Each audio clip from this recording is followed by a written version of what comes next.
ముందు వచ్చి అంటే ఈ ఎలక్షన్ ఒకటే అనుకుంటా బాగా గట్టిగా ఫైట్ ఇస్తున్నాం కాబట్టి ఉమ్మడిగా పొత్తులో భాగంగా ఒక 6 నెలల ముందు వచ్చి స్టార్ట్ చేశారు అనుకున్నాం 2 నెలలే స్టార్ట్ చేశారు. ముందంతా అది కూడా లేదు, ఏదో డబ్బులు ఇచ్చి తెచ్చుకుందామనో ఇంకోటో చేశారు.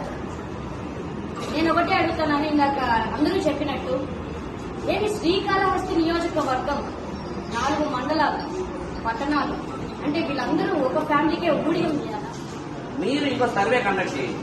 సర్వే ఏం పేర్లు చేస్తారు? Number 1 Bojjala Sudheer Reddy, number 2 SCV Naidu గారు, నెంబర్ 3 వినుతా కోట, నెంబర్ 4 కోలారు.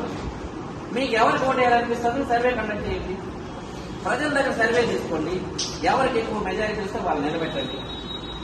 నిజంగా సుధీర్ రెడ్డి గారికి రాదు, నాకు తెలిసి 10% కూడా రాదు. అవసరమైతే మేము ఈ నియోజకవర్గంలో ఎట్టి పరిస్థితుల్లో సైకిల్ గుర్తుకే పోటీ చేయాలని చెప్పినా కానీ అక్కడ భీమవరంలో ఏదైతే పవన్ కళ్యాణ్ గారు నిలబడే చోట తెలుగుదేశం పార్టీ ఇన్ఛార్జికి గ్లాస్ గుర్తు పైన పోటీ చేస్తున్నారో ఇక్కడ ఒకవేళ అవసరమైతే జనసేన తెలుగుదేశం పార్టీ కార్యకర్తలందరూ ఓటు ట్రాన్స్ఫర్ అవ్వాలి, ఇక్కడ వినుతకి ఇస్తే మనం గెలుస్తామని నాటిస్తామని నిర్ణయం తీసుకుంటే మేము సైకిల్ గుర్తు పైన పోటీ చేసి ఈ నియోజకవర్గ ప్రజల కోసం మా నిర్ణయం తీసుకోవడానికి కూడా మేము రెడీగా ఉన్నామని మీ అందరికీ చెప్పాం. ఎవరికైనా ఇవ్వాలి. అధిష్టానం ఒంటెద్దు కోపడికి వెళ్తే మేము వ్యక్తిగతంగా నిలబడడానికి కూడా మేము వెనకాడడం. అప్పుడు మీ అందరి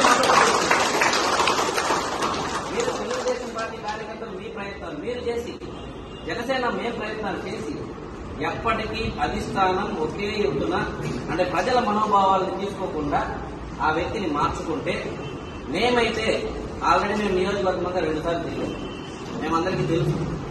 మేము ఇండిపెండెంట్ గా అయినా వేసి పవన్ కళ్యాణ్ గారి ఫోటో పెట్టుకొని ప్రతి గ్రామంలో తిరిగి ఈ నియోజకవర్గంలో గెలిచి అధిష్టానం నిర్ణయం కరెక్ట్ కాదు, ప్రజలే గెలుస్తున్నారనే ఒక బలమైన సందేశం ఇవ్వడానికి కూడా మేము వెనకడుగు